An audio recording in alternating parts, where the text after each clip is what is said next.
വിവിധ സംസ്ഥാനങ്ങളിലായി 13 നിയമസഭാ മണ്ഡലങ്ങളിൽ നടന്ന ഉപതെരഞ്ഞെടുപ്പിൻ്റെ വോട്ടെണ്ണൽ പുരോഗമിക്കുന്നു. ഹിമാചൽ പ്രദേശിലെ ഡെഹ്റയിൽ BJP ഇപ്പോൾ ലീഡ് ചെയ്യുന്നുവെന്ന വാർത്ത വരുന്നുണ്ട്. പഞ്ചാബിലെ ജലന്ധർ വെസ്റ്റിൽ ആം ആദ്മി പാർട്ടിയാണ് ലീഡ് ചെയ്യുന്നത്. തമിഴ്നാട് വിക്രവണ്ടിയിൽ DMKയ്ക്കാണ് ലീഡ്. ബൽറാം നെടുങ്ങാടി കൂടുതൽ വിവരങ്ങളുമായി ഡൽഹിയിൽ നിന്ന്. ബൽറാം, വിശേഷങ്ങൾ അനുസരിച്ച് ഏത് പാർട്ടിക്കാണ് ഇപ്പോൾ മുന്നോക്കം?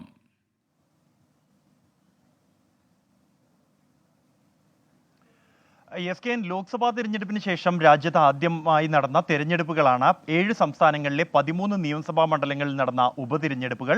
അതിൻ്റെ വോട്ടെണ്ണൽ ഇപ്പോൾ പുരോഗമിക്കുകയാണ്. രാവിലെ 8 മണിക്ക് ആരംഭിച്ച വോട്ടെണ്ണൽ ഇപ്പോൾ പുരോഗമിച്ചുകൊണ്ടിരിക്കുന്നു.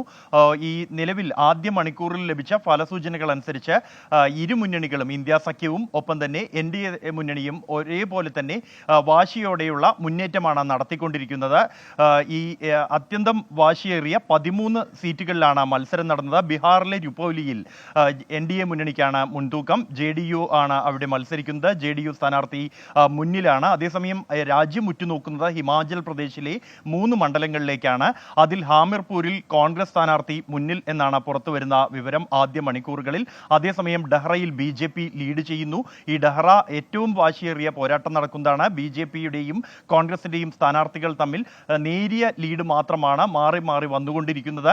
പഞ്ചാബിലെ ജലന്ധർ വെസ്റ്റിൽ ആം ആദ്മി സ്ഥാനാർത്ഥി ഏറെ മുന്നിലാണ്. ഏതാണ്ട് ആദ്യ മണിക്കൂറിൽ തന്നെ മറ്റ് കോൺഗ്രസിൻ്റെയും BJPയുടെയും സ്ഥാനാർത്ഥികളെക്കാൾ ഏതാണ്ട് 10,000-ലേറെ വോട്ടുകൾക്ക് മുന്നിലാണ് ജലന്ധർ വെസ്റ്റിലെ ആം ആദ്മി പാർട്ടിയുടെ സ്ഥാനാർത്ഥി. തമിഴ്നാട്ടിലെ വിക്രവണ്ടിയിൽ DMK ലീഡ് ചെയ്യുകയാണ്.